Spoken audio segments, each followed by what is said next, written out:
1-800-563-7770. Call or text 403-974-8255. Danielle Smith on 770 CHQR. Brought to you by the Popowich Carmeli Advisory Group, CIBC Wood Gundy.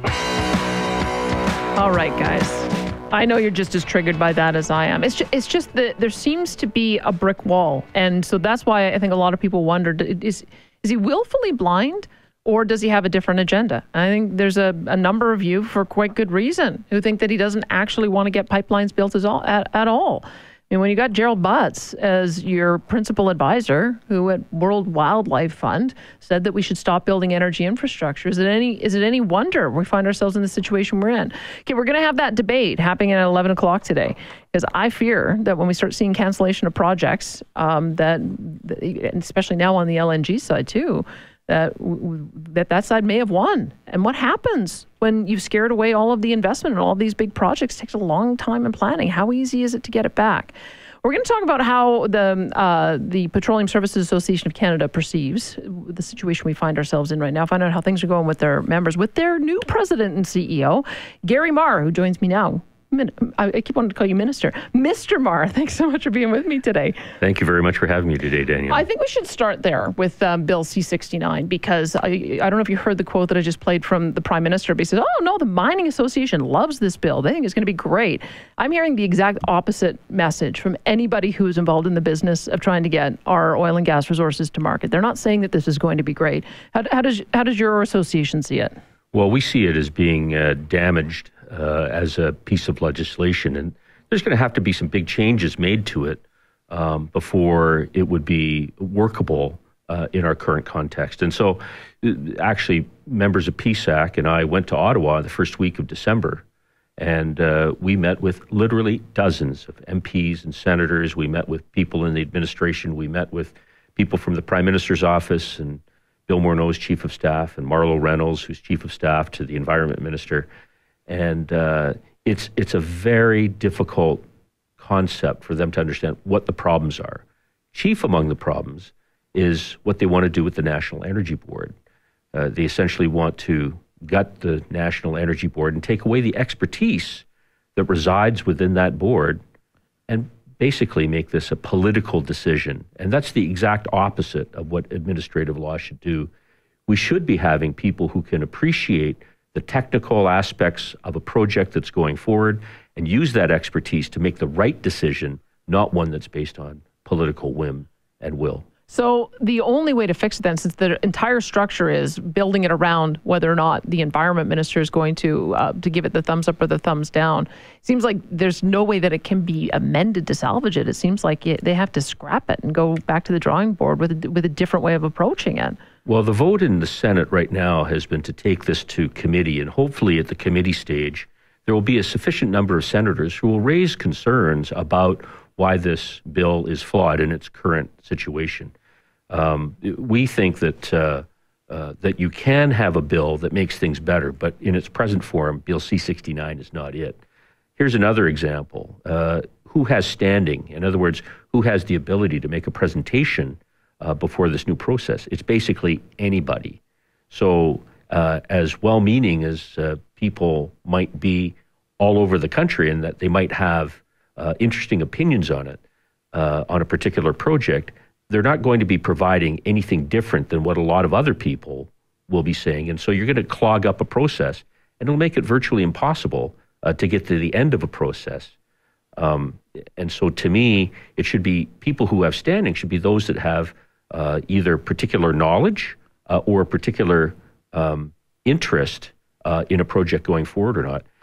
I would argue that if we're going to apply this kind of test to energy projects, we should be doing the same thing to, looking at the upstream and downstream effects of building the next Bombardier jet, as an example. I mean, there's loads of examples of things that are affected outside of the energy sector. The Transportation Committee of Parliament had hearings across the country. They went to Vancouver, and I'm advised that the head of the Vancouver Ports Authority said, we've got 3 projects they're undergoing right now. Had Bill C-69 been put in place, none of those multi-billion-dollar projects would be proceeding today.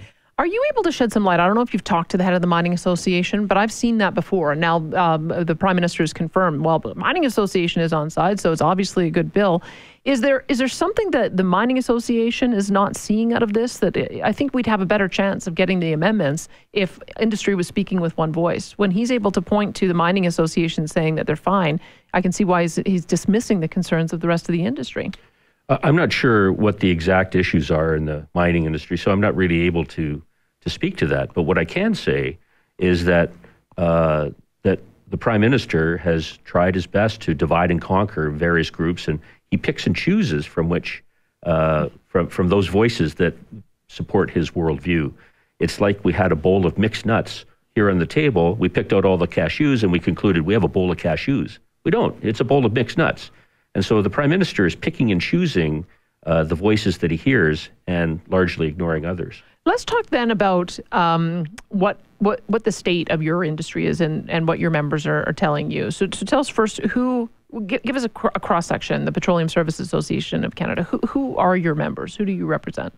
Our members are the people that actually do the work. So we are engaged by producers. Producers get leases, producers produce oil, but we're the guys that actually do the work to make sure that it gets done. And it may be seismic services, it may be fracking services, it may be downhole wireline services.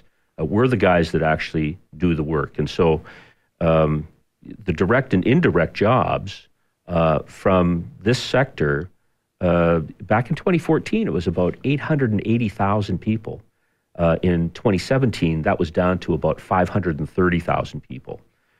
So I want to put that in the context of the kind of concerns that people are expressing over a single auto plant in Oshawa, Ontario.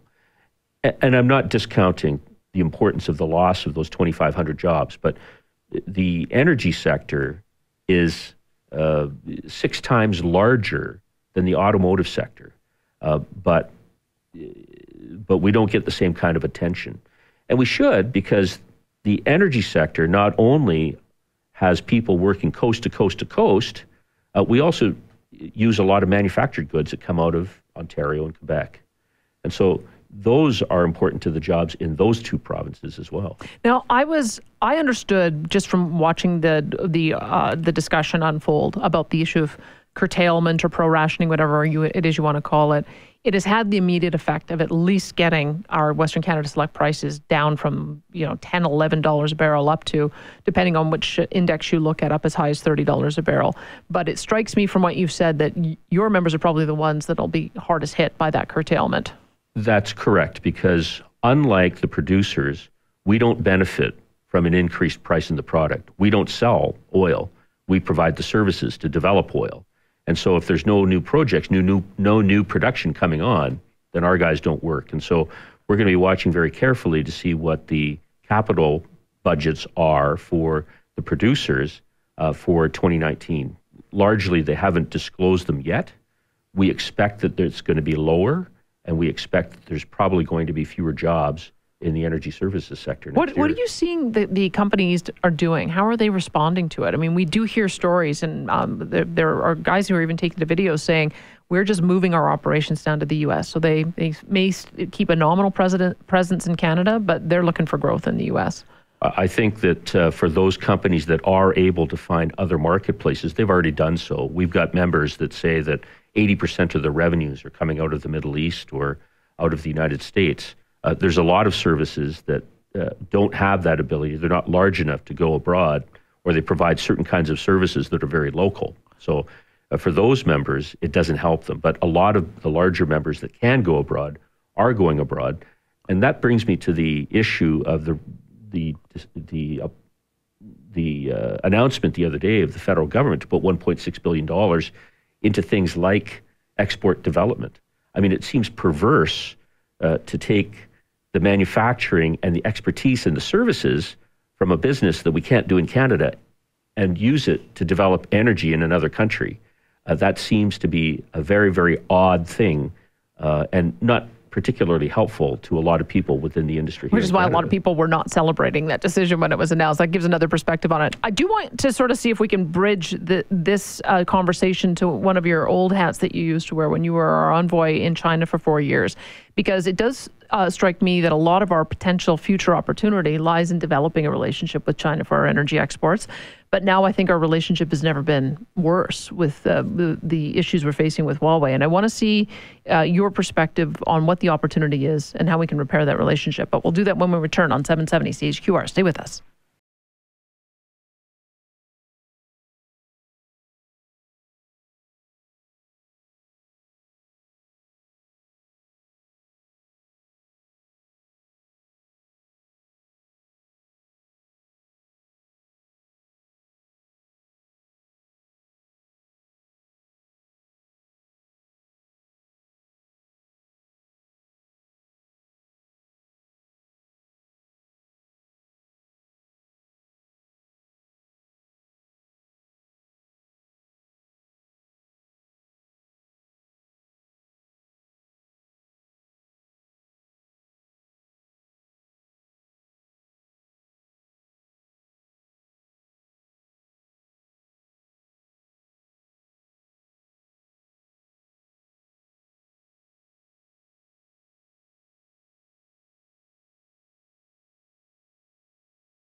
All right.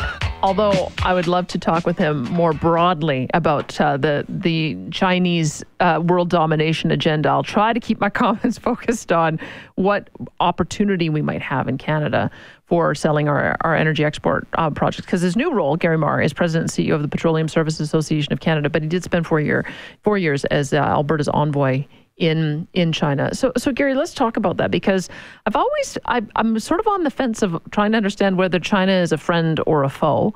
And I know under the previous government, the Harper government, they had restrictions in place about how much state-owned enterprises could own of our strategic resources. We saw the cancellation of Northern Gateway when the new government came in.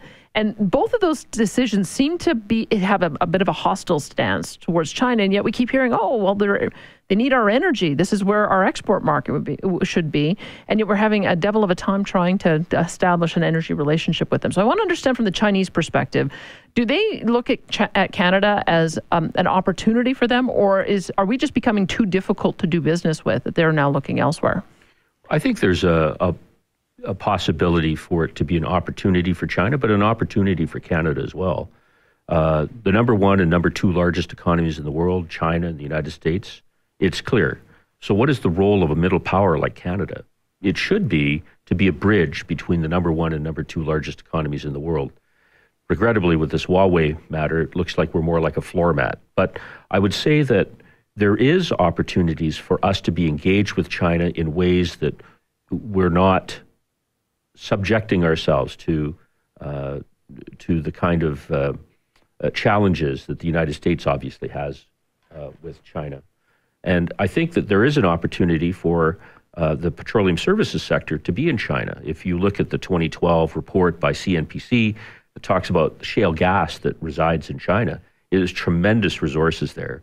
And Xi Jinping has said natural gas is not the bridge fuel. Natural gas is the fuel for the future of China. And that would be good for the world's environment, because switching off of coal-fired plants or wood is clearly, it's better to be using natural gas. And we would do more to reducing the GHG emissions in the global atmosphere if we were allowed to help China develop its shale gas and use that instead of other sources of energy. What about exporting our own?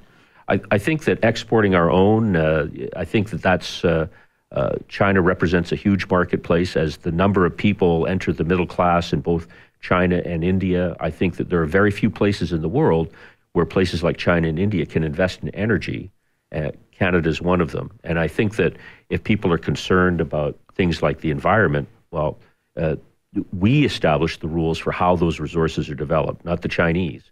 And so I think that, again, there's a balance there where we can sell resources to China, develop them here, but they're subject to our laws with respect to occupational health and safety and labor standards and the environment. Are you able to explain this double-mindedness on the part of the UN? How, on the one hand, do they issue reports condemning Canada for greenhouse gas emissions and then praising China for reaching their greenhouse gas emissions goals? I mean, we all know that they're one of the biggest producers of greenhouse gas emissions. They have shown no signs of slowing down on coal, and yet there seems to be this weird way that the international community looks at their success versus ours. And I don't know if you can shed some light on that. I can't speak to it at all. I mean, it's equally perplexing to me as it is to you.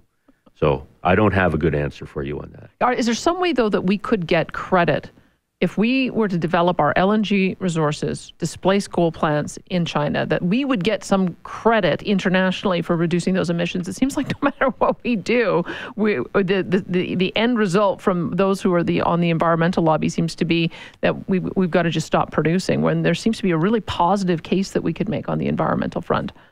It's how you count carbon is the problem. And under the agreements that came through Kyoto and in subsequent iterations of it, of the conferences of the parties, and I think we're up to COP24 now, we count carbon the wrong way. We count it within geopolitical boundaries, but we should know that GHGs don't respect geopolitical boundary. And what we should be concerned about is the one atmosphere that we all live within. I like the sounds of that. Let's see if we can move that dial a little bit as well. Just one last question on the issue of the relationship with China. I don't know from a cultural perspective that when you've offended them the way it seems we have by exercising this arrest warrant against the Huawei executive, does that have longer term consequences to us developing any other positive relationship? I mean, is this going to be a generational punishment that we now have because we've taken this action? It seems like we're the only ones who are getting harmed, even though we're acting at the behest of the Americans.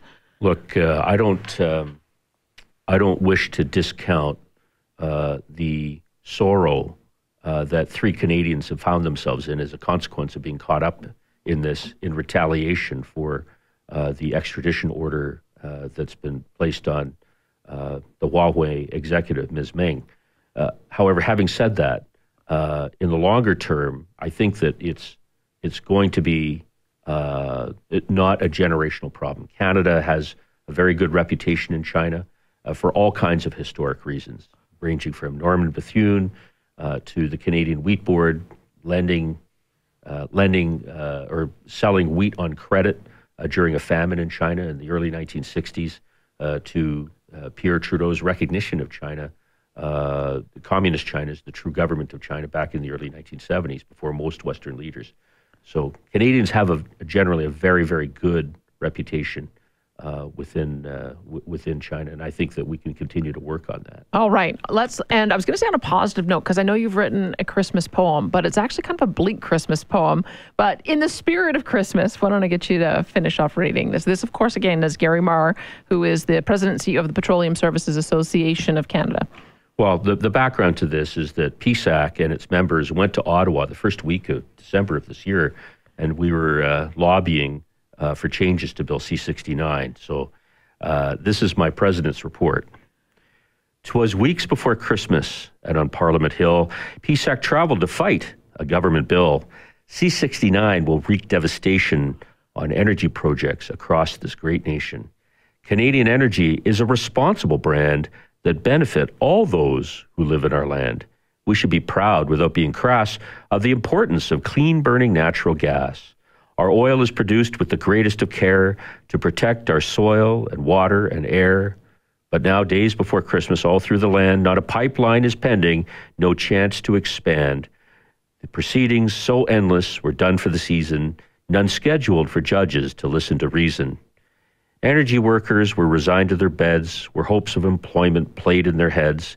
Their children, once hopeful of warm Christmas cheer, now hope it will be better sometime next year. I'm so glad you're lending your voice to defending this industry. Thanks so much for the work you do. I sure appreciate your time today. Merry Christmas to you. Merry Christmas to you. That's Gary Marr, President and CEO of the Petroleum Services Association of Canada. Stay with us. We're going to find out about how Quebecers really feel about our energy sector when we return on 770 CHQR.